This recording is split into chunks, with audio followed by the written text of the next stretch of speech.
আবারও তেল আবিবে ভয়াবহ হামলার দাবি করেছে হুতি বিদ্রোহীরা। আরো বিস্তারিত জানিয়ে দিব। এদিকে আমেরিকার বিরুদ্ধে চীনের নিষেধাজ্ঞা, ইরানে বৃহৎ সামরিক মহড়া শুরু।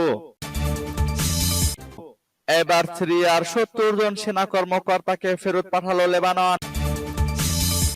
এদিকে ইসরায়েলের বেন গুরিয়ন বিমানবন্দরে ক্ষেপণাস্ত্র হামলা চালিয়েছে ইয়েমেন। আরো জানিয়ে দিব, এবার পাকিস্তানে হামলা চালিয়েছে আফগানিস্তান। এদিকে গাজায় ইসরায়েলি হামলা চলছে, ২৪ ঘন্টায় আরো ৪৮ জন ফিলিস্তিনি নিহত। এবার দক্ষিণ কোরিয়ায় উড়োজাহাজ বিধ্বস্ত, নিহতের সংখ্যা বেড়ে ১২০ জনে। এবং সর্বশেষে জানিয়ে দিব, এদিকে যুক্তরাষ্ট্রকে রাশিয়ার ভয়াবহ হুঁশিয়ারি। শুনছিলেন সংবাদ শিরোনাম, এখন বিস্তারিত। তবে তার আগে অনুরোধ থাকবে, এই ভিডিওতে একটি লাইক দিন এবং কমেন্টস করে জানিয়ে দিন আপনি কোন জেলা থেকে বা কোথায় থেকে আমাদের সাথে যুক্ত রয়েছেন। এবং সংবাদের সর্বশেষ গুরুত্বপূর্ণ আপডেট পেতে চ্যানেলটি সাবস্ক্রাইব করে আমাদের সঙ্গেই থাকুন। আবারও তেল আবিবে হামলার দাবি করেছে হুতি বিদ্রোহীরা। ইসরায়েলের রাজধানী তেল আবিবকে লক্ষ্য করে বিমান হামলা চালিয়েছে ইয়েমেনের বিদ্রোহী গোষ্ঠী হুতি। স্থানীয় সময় ইসরায়েলের বাণিজ্যিক কেন্দ্র তেল আবিবের বিমানবন্দরে একটি স্ট্রাইক করে হুতিরা। সানার আন্তর্জাতিক বিমানবন্দর এবং ইয়েমেনের অন্যান্য লক্ষ্যবস্তুতে আঘাত হানার পর এক পাল্টা হামলা করে হুতিরা। এক প্রতিবেদনে কাতার ভিত্তিক সংবাদ মাধ্যম আল জাজিরা এ তথ্য জানায়। প্রতিবেদনে বলা হয়, ইয়েমেনের হুতি সামরিক মুখপাত্র ইয়াহিয়া সারি ইসরায়েলের রাজধানী তেল আবিবে হামলার দায় স্বীকার করেছেন। এর আগে শহরটিতে বিস্ফোরণের বিকট শব্দ শোনা যায় বলে জানিয়েছে স্থানীয়রা। সারি বলেন, ইয়েমেনি সশস্ত্র বাহিনী হাইপারসনিক মিসাইল ব্যবহার করে বেন গুরিয়ন বিমানবন্দর লক্ষ্য করে একটি নির্দিষ্ট সামরিক অভিযান চালায়। ক্ষেপণাস্ত্রটি তার লক্ষ্যে পৌঁছাতে সফল হয়েছে। বিবৃতিতে সারি যোগ করেন, অপারেশনের ফলে হতাহতের ঘটনা ঘটেছে এবং বিমানবন্দরে চলাচল বন্ধ হয়ে গেছে। এদিকে আমেরিকার বিরুদ্ধে চীনের নিষেধাজ্ঞা, ইরানে বৃহৎ সামরিক মহড়া শুরু। ইয়েমেনের জনগণ গাজার জনগণের সমর্থনে এবং অব্যাহত প্রতিরোধের প্রতি সমর্থন দিয়ে রাজধানী সানায় ব্যাপক বিক্ষোভ প্রদর্শন করেছে। ফিলিস্তিনি জাতির সমর্থনে ইয়েমেনিদের ব্যাপক বিক্ষোভ।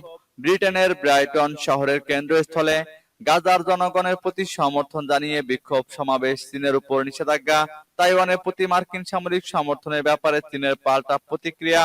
আল আকসা মসজিদে জুমার নামাজে ৪০,০০০ ফিলিস্তিনিদের উপস্থিতি, সশস্ত্র বাহিনীর মহড়ায় ইরানের সামরিক শক্তি প্রদর্শন এবং পারাচিনারের জনগণের প্রতি সমর্থন জানিয়ে পাকিস্তানি শিয়াদের অবস্থান, ধর্মঘট প্রভৃতি বিষয়ে আজকের পাঁচ টুডের প্রতিবেদন সংক্ষিপ্ত বিবরণ তুলে ধরা হলো। ইয়েমেনের নাগরিকরা আবারও গাজার প্রতি সীমাহীন সমর্থন এবং গাজার জন্য কোনো রেড লাইন নেই শিরোনামে এবং বৃহৎ আকারের বিক্ষোভে অংশ নেয়। এদিকে চীনের পররাষ্ট্র মন্ত্রণালয়ের মুখপাত্র মাওনিং ঘোষণা করেছেন যে বিদেশি নিষেধাজ্ঞার প্রতিক্রিয়ায় চীনের অভ্যন্তরে ৭টি আমেরিকান, কানাডিয়ান এবং অস্ট্রেলিয়ান সামরিক কোম্পানি এবং তাদের সমস্ত স্থাবর অস্থাবর সম্পত্তি এবং অন্যান্য সম্পদ জব্দ করা হবে। এদিকে ইরানের সশস্ত্র বাহিনীর প্রতিরক্ষা বিষয়ক মন্ত্রী ব্রিগেডিয়ার জেনারেল আজিজ নাসির জাদে তার দেশের বিরুদ্ধে শত্রুদের মনস্তাত্ত্বিক যুদ্ধে মিথ্যাচারের কথা উল্লেখ করে বলেছেন, শনিবার থেকে শুরু হওয়া একের পর এক মহড়া চালানোর মাধ্যমে শত্রুরা ইরানের শক্তি প্রত্যক্ষ করবে। এবার সিরিয়ার ৭০ জন সেনা কর্মকর্তাকে ফেরত পাঠালো লেবানন। সিরিয়ার প্রায় ৭০ জন কর্মকর্তা ও সেনা সদস্যকে বহিষ্কার করেছে লেবানন। শনিবার তাদের দামেস্কে ফেরত পাঠানো হয়। লেবাননের একজন নিরাপত্তা কর্মকর্তা এবং একজন যুদ্ধ পর্যবেক্ষক জানান, তারা অবৈধভাবে লেবাননে প্রবেশ করেছিল। খবর রয়টার্সের।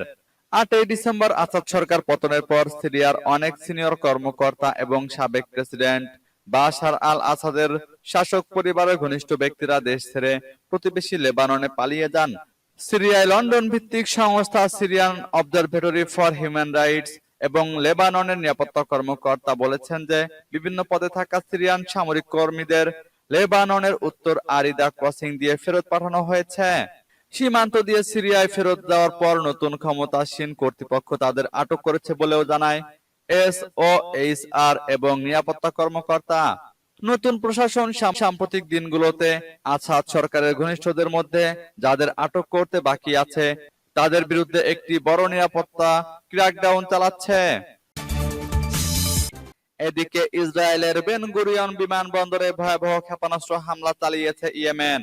সম্প্রতি ইয়েমেনের সানা আন্তর্জাতিক বিমানবন্দর, লোহিত সাগরের বন্দর এবং বিদ্যুৎ কেন্দ্রগুলোতে বিমান হামলা চালিয়েছে ইসরায়েল।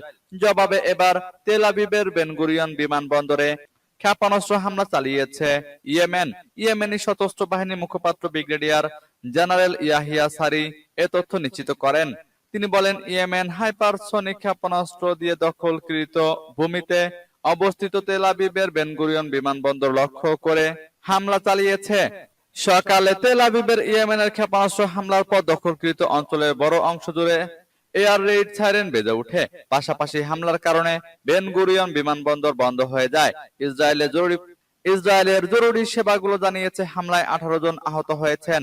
তারা সাইরেন শুনে আশ্রয় কেন্দ্রে যাওয়ার চেষ্টা করেছিলেন। অনলাইনে প্রকাশিত ভিডিওগুলোতে দেখা যায় দখলদার ইসরায়েলের আয়রন ডোম ক্ষেপণাস্ত্র প্রতিরক্ষা ব্যবস্থা ধেয়ে আসা হাইপারসনিক ক্ষেপণাস্ত্রটিকে আটকাতে ব্যর্থ হয়। এ হামলার ফলে ইসরায়েল দখলকৃত ভূখণ্ডের অর্ধেক এলাকায় লকডাউন কার্যকর করতে বাধ্য হয়। ইসরায়েলি সংবাদ মাধ্যম এই ঘটনাকে প্রতিরক্ষা ব্যবস্থার ব্যর্থতা হিসেবে বর্ণনা করেছে। এবার পাকিস্তানে হামলা চালিয়েছে আফগানিস্তান। এবার প্রতিবেশী পাকিস্তানের বেশ কয়েকটি পয়েন্ট লক্ষ্য করে হামলা চালিয়েছে আফগানিস্তান। দেশটির প্রতিরক্ষা মন্ত্রণালয় এক বিবৃতিতে এ তথ্য জানিয়েছে। আফগান সীমান্তের কাছে বিমান হামলায় 46 জনকে হত্যার জন্য পাকিস্তানকে অভিযুক্ত করার পর এমন ঘটনা ঘটল। বিবৃতিতে পাকিস্তানে হামলার কথা সরাসরি উল্লেখ না করে বলা হয়েছে, হামলাগুলো অনুমানমূলক রেখার বাইরে চালানো হয়েছে। ডুরান্ট লাইনকে কাল্পনিক লাইন উল্লেখ করে আফগান মন্ত্রণালয় বলেছে, কাল্পনিক লাইনের বাইরে বেশ কয়েকটি পয়েন্টে হামলা সংঘটিত হয়েছে। দেশের দক্ষিণ পূর্ব দিকে প্রতিশোধ নেওয়ার জন্য এই লক্ষ্যবস্তু করা হয়। ডুরান্ট লাইন মূলত আফগানিস্তান এবং বর্তমান পাকিস্তানের মধ্যে অঞ্চল ও সম্প্রদায়গুলোকে বিভক্তকারী একটি ঔপনিবেশিক যুগের সীমানা। 1947 সালে পাকিস্তান প্রতিষ্ঠার পর কোন আফগান সরকার এটিকে আনুষ্ঠানিকভাবে স্বীকৃতি দেয়নি। ডুরান্ট লাইন আন্তর্জাতিকভাবে দুই দেশের সীমানা হিসাবে স্বীকৃত। পাকিস্তান প্রায় সম্পূর্ণরূপে এটি বেড়া দিয়ে রেখেছে। এদিকে গাজায় ইসরায়েলি হামলা চলছে। 24 ঘন্টায় আরো 48 জন ফিলিস্তিনি নিহত।